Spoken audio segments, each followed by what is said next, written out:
Stepping over here, since David is out on set, I'm coming on to do my next segment. And Arthroscopy. Arthroscopy. So I have Dr. Ryan Urchek here, and he is talking about joint pain. And if you're a candidate for joint pain, this is someone who can absolutely help you out from the Crystal Clinic. I'm glad you're the doctor and have to go through the words like that. I'm telling you, it's good to have you here. That's the first year of medical school, actually, just learning the jargon. So I'm getting the words, there. Right? So what is arthroscopy? So arthroscopy is minimally invasive surgery where we use little incisions, small equipment where we can diagnose, visualize, and treat common orthopedic problems within joints themselves. We use a small little camera, a fiber optic light, and water simple enough to distend the joint so we can visualize what we need to treat. So then, now, how do you know that you are a good candidate for this, or that this is something you should be looking into because of the pain that you have? Sure. The first thing is joint pain, whether it's in the knee or shoulder more commonly, usually patients are good candidates for it. It's more the issue that they're having. We're getting really good about the anatomy and what we're seeing as far as with the scope itself. It's more about the equipment. And surgeons and companies are working together and coming along with new instrumentation so we can use these minimally invasive techniques. Certainly healthy patients are good candidates, but even patients with issues such as diabetes are good candidates because we're using small little incisions, so the risk of infection, the risk of wound complications are less than the traditional open procedures.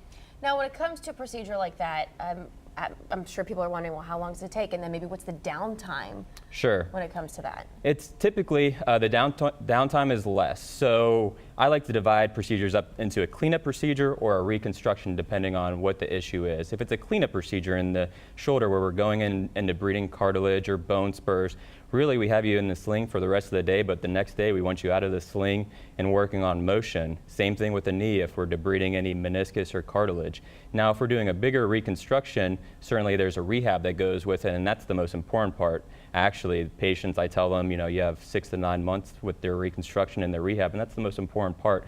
But certainly with the techniques itself, it offers up and moving the next day, and we want patients getting on a cycle bike and keep going. So you, as a doctor, I mean, you can only take it so far. It's really up to the patient then for that rehab process. Right. I mean, is there a chance if they're not doing any of that they wind up back in the same position they were in before? Absolutely. I usually have this talk with patients afterwards. I say, I like to think that I had the hardest part of surgery, but really my 30 minutes to 2 hours is actually the easy part. The patient's got to live with this for the next 6 to 9 months or 3 to 4 months, depending on the condition.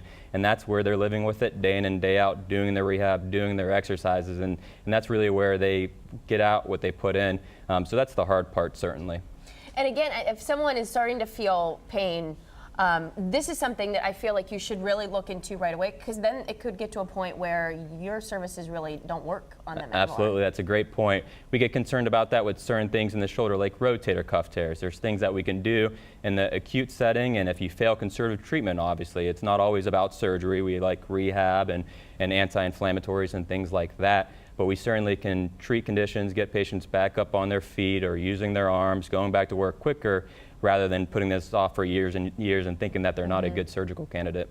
So how does it work? Then they come in for basically an initial consult with you? Absolutely. I'm in the Greene and Wadsworth locations now, but we have physicians all over the Northeast Ohio area, and they come in, we see them. Typically there's some sort of imaging ranging from anywhere to an X-ray to MRI. Then we sit down with the patients, and I spend a lot of time with patients telling them that it's elective surgery most of the time, so it depends on how bad their issue is and what their options are, and I'm happy to do whatever they want to do. What would you say would be the #1 mistake you see with patients who come in? Typically thinking that they don't have an issue as far as where surgery can help them.